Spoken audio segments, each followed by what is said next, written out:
आज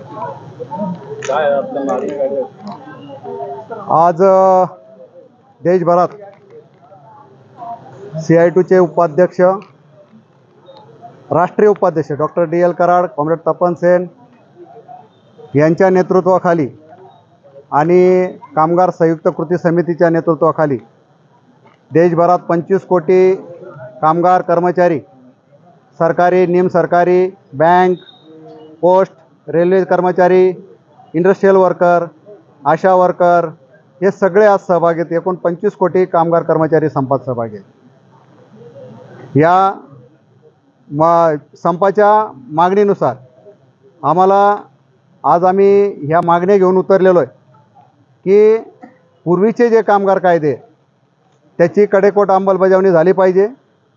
कारण 100 वर्ष लढून मिळवलेले जे 29 कामगार कायदे, ते कामगार कायदे सरकार मोडीस काढण्याचा प्रयत्न करत आहे आणि 4 नवीन श्रमसंहिता लागू करण्याचा प्रयत्न करत आहे। त्याच्यामुळे त्या 4 लेबर कोड लागू करू नये आणि आमच्या पूर्वीचे जे कामगार कायदे आहेत त्याची कडेकोट अंमलबजावणी झाली पाहिजे। दुसरी मागणी आमची आहे की जो कोणी कंत्राटी कामगार असेल, जो ज्या ठिकाणी काम करत असेल, त्याला किमान वेतन 30,000 रुपये मिळायला पाहिजे। आणि माझा ह्या जगाचा पोशिंदा शेतकरी राजा असो किंवा म्हणजे 60 वर्षावरील नागरिक असो, त्याला 9,000 रुपये पेन्शन मिळाली पाहिजे। आणि कामगार पण रिटायर झाला तर त्याला पण 9,000 रुपये पेन्शन मिळाली पाहिजे। त्याच्यानंतर आम्ही आशा वर्कर असेल किंवा अंगणवाडी वर्कर असतील, यांना सरकारने जे शालेय पोषण आहार असतील, यांना सरकारने सांगितलं होतं की आम्ही तुमची पगारवाढ करणार आहे। ती पगारवाढ अद्यापही त्यांच्या पदरात मिळालेली नाही। ती पगारवाढ पण मिळाली पाहिजे, ही पण आमची मागणी आहे। त्याच्यानंतर ज्या कामाच्या ठिकाणी जो कंत्राटी कामगार काम करतो त्याला कायम कामगारांचा दर्जा देण्यात यावा आणि आपल्या उच्च न्यायालयाचा जो आदेश आहे की समान कामाला समान वेतन हे द्यायला पाहिजे, त्याची ती कडेकोट अंमलबजावणी झाली पाहिजे।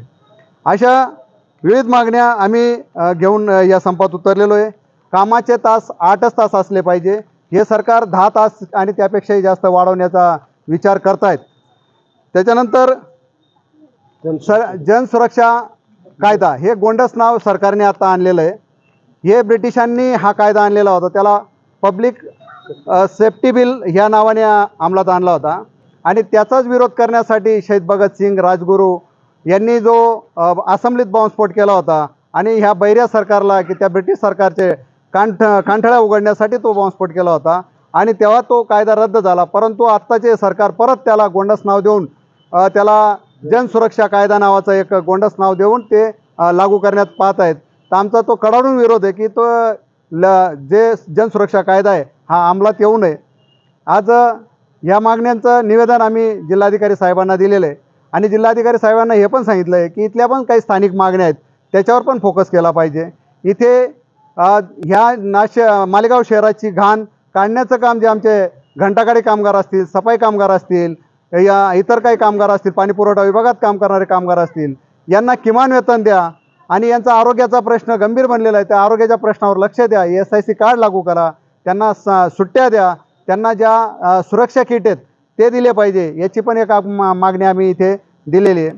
त्याचबरोबर मालेगाव शहरात मोठ्या संख्येने यंत्रमाग कामगार काम करत आहेत, त्या यंत्रमाग कामगारांना पण किमान वेतन मिळायला पाहिजे, बोनस मिळाला पाहिजे, सुट्ट्या मिळायला पाहिजे, सुरक्षा मिळायला पाहिजे, सुरक्षेचे साधनं मिळायला पाहिजे। आणि त्याचबरोबर मागच्या ज्या कामगार मंत्र्यांनी एक आश्वासन दिलं होतं की यंत्रमाग कामगारांचं एक कामगार कल्याणकारी मंडळ आम्ही करू, ते कल्याणकारी मंडळ त्याची अंमलबजावणी झाली पाहिजे।